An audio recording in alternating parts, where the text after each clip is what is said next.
The desert sun was fading as the people of Israel stood at the edge of the promised land.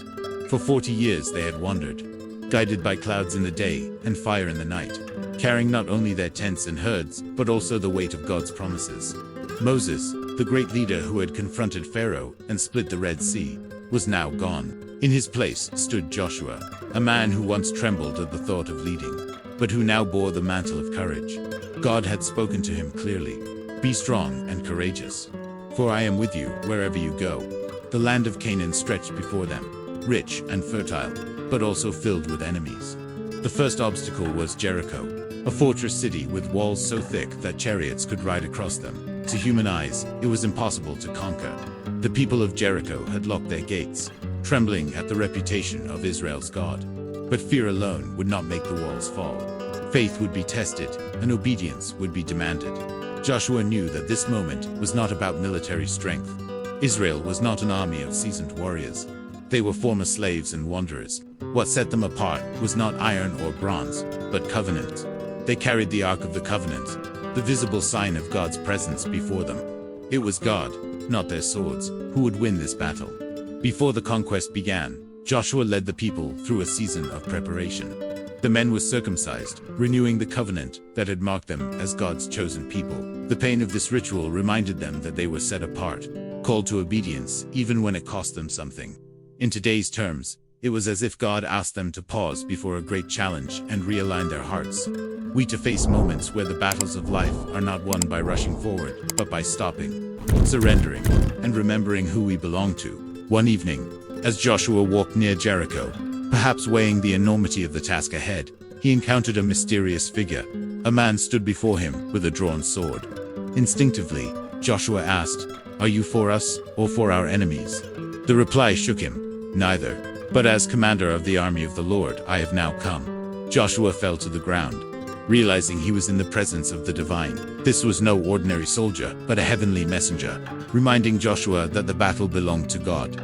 Victory would not come because of Joshua's brilliance, but because of God's plan. That moment is a mirror for us today. How often do we ask God to be on our side, when in reality the greater question is, are we on his side? The fall of Jericho was not about God taking orders from Israel, but about Israel submitting to God's way when that way seemed strange. As the camp prepared, manna, the bread that had fallen from heaven every morning for decades, suddenly ceased. For the first time, Israel ate the produce of Canaan, grain, fruits, and the harvest of a land they had not yet conquered. It was a taste of promise, a foretaste of inheritance. Imagine the shift in their hearts. The wilderness was behind them, but Jericho still loomed ahead. God was declaring, "You are no longer wanderers. You are heirs. Step into what I have prepared." This is where many of us stand in life. We see the promise, maybe even taste glimpses of it, but the walls of Jericho block our path.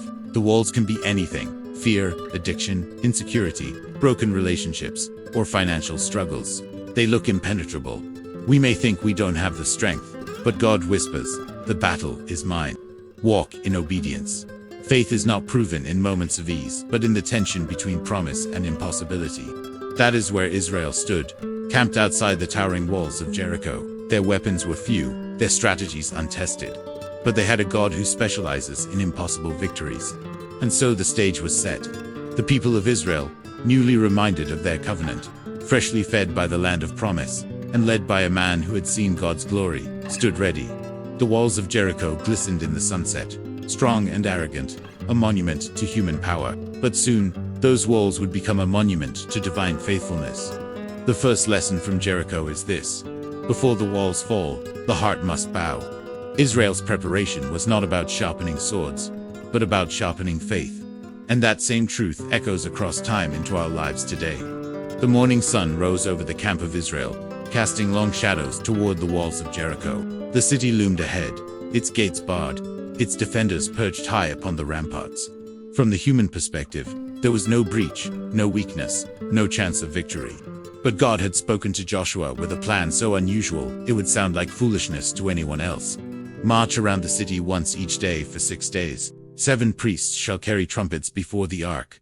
On the 7th day, march around the city 7 times. And when the priests sound the trumpet blast, the people shall shout, and the walls will fall. There was no mention of battering rams, ladders, or siege towers. No secret ambush or clever tactic. Just walking. Just trumpets. Just faith. Imagine what it felt like for Joshua to deliver those instructions to his people. Leaders today face the same challenge. To inspire obedience when the plan doesn't make sense. Faith often looks like foolishness until the miracle happens. Israel had to decide, would they trust the logic of human warfare or the wisdom of divine command. So on the first day, the procession began. The priests carried the ark, the presence of God, at the center of the march. Armed men went ahead. Priests blew the ram's horns, and behind them the people walked in silence. No war cries, no taunts, no sound, but the haunting echo of trumpets and footsteps circling the city. Inside Jericho, the citizens must have watched with confusion. Perhaps at first, they mocked, but as day after day the same silent march continued, unease must have settled in. It was not the march of an army, but the march of a people, utterly confident in their God. On the second, third, and fourth days, nothing happened. The walls remained unshaken. The soldiers of Jericho grew restless, and perhaps even Israel felt the sting of doubt. Why walk if nothing changes? Why obey when the results seem invisible? That is the crucible of faith. God rarely calls us to instant victory. More often, He calls us to daily obedience, repeated steps of trust that seem small but build toward breakthrough. Just as Israel circled the walls each day, we too must circle our struggles in prayer, persistence, and patience. Think of the walls we face today: an addiction that won't break after one prayer, a broken marriage that doesn't heal after one conversation, a dream that seems distant despite years of effort. Faith is not about walking once, but walking again, and again, and again, until the seventh day comes. By the sixth day, the routine may have felt wearisome, yet something was happening beneath the surface. Faith was being forged, obedience was being proven, and Israel's eyes were being fixed, not on the walls, but on the God who promised to bring them down. Then came the seventh day. The people rose early. This was the day everything would change. But the instructions were harder. Not one march, but 7. Round and round they went, the trumpets sounding, the ark leading, the people silent. Imagine the anticipation building with each lap, hearts pounding, sweat pouring, doubt wrestling with belief. And then, after the 7th circuit, the priests gave a long blast of the trumpets. Joshua shouted, "Shout, for the Lord has given you the city." And the people lifted their voices, a roar of faith that pierced the heavens. At that moment, the ground trembled, stones cracked, dust filled the air.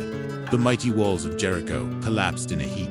The impenetrable fortress fell, not by sword or spear, but by the sound of obedience and the power of God. What seemed impossible crumbled in an instant, because God had decreed it. The people surged forward, taking the city as promised. But the greater victory had already been won. Not against Jericho's soldiers, but against unbelief. This moment stands as a timeless reminder. Faith is not passive belief, but active obedience. It is walking when you see no change, trusting when you feel no progress, and shouting when God says the time has come. For us today, the walls may not be of stone, but they are just as real. Depression, fear, shame, insecurity, these can tower like Jericho before us. Yet the same God who leveled ancient walls still works today. Our role is not to figure out how He will do it, but to walk in obedience until He does. The second lesson from Jericho is this: faith is proven not in one great act, but in persistent obedience. The walls fall not because of our strength, but because of His faithfulness. The roar of Israel's shout still echoed in the air as the dust settled over the ruins of Jericho. Where once stood towering walls, now lay broken stones, a testimony to divine power. The people surged forward into the city, not in panic or chaos, but in the fulfillment of God's promise. The impossible had happened. What no human hand could achieve had been accomplished by faith and obedience. For Israel, Jericho was not just a military conquest. It was the first fruit of the promised land, the down payment of God's faithfulness. Every stone that fell was a declaration: God is with you. His promises are true. His word will not fail. The victory was not just about territory, it was about trust. But God also gave specific instructions. Everything in Jericho was to be devoted to Him. The gold and silver were to go into His treasury, and the people were not to take plunder for themselves. Why? Because this victory belonged entirely to God. He was teaching them that the blessings of conquest could not replace the purity of obedience. In life today, the same principle applies. When God breaks down walls for us, whether walls of fear, addiction, or despair, the victory must be credited to Him alone. We cannot claim it as our own achievement. Faith honors God, and obedience keeps us humble in the face of His power. Among the ruins, one household stood untouched, the home of Rahab, the prostitute who had hidden the Israelite spies. Her scarlet cord still hung from her window, a bright thread of grace against the backdrop of destruction. She and her family were spared, grafted into the people of God. Her story reminds us that faith is not limited to the holy or the perfect. God welcomes anyone who believes and obeys, no matter their past. Rahab's scarlet cord points forward to the greatest scarlet thread of redemption, the blood of Christ, through whom walls of sin crumble, and new life begins. And so the people of Israel moved forward from Jericho, their faith strengthened, their covenant renewed. They had seen with their own eyes that walls, no matter how high, cannot stand against the power of God. What does Jericho teach us today? It teaches that every life has walls, barriers of fear, doubt, shame, or pain that seem unbreakable. We may try to fight them with our own strength, but human effort alone cannot bring them down. God's strategy often looks different from ours. He asks us to walk in obedience, even when it feels repetitive, even when results seem invisible. He asks us to trust His timing, not ours. Jericho also teaches us that faith is not silent forever. There is a moment to shout, a moment to declare that God's promise is ours. For some, that shout may be prayer spoken in desperation. For others, it may be a step of courage in a new direction. For all of us, it is the act of aligning our voice with God's word and believing that walls must fall. And finally, Jericho reminds us that victory is not just about walls falling, but about hearts being transformed. The real miracle is not that stones crumbled, but that a people learned to trust their God. Victory is not just about entering a new season, but about knowing who brought you there. In your life, the walls may look different, but the God who brought down Jericho's fortress is the same. He calls you to walk in faith, to persist in obedience, and to shout when He says the time has come. When you do, you will see walls crumble, not by your power, but by His. The story of Jericho is the story of faith that wins battles without swords. It is the story of a God who proves Himself faithful again and again. And it is an invitation to every believer. Trust Him, obey Him, and watch the walls fall. The final lesson is this: victory is not earned by strength, but received by faith. The fall of Jericho is a picture of what God can do in every life, in every generation, for everyone who believes.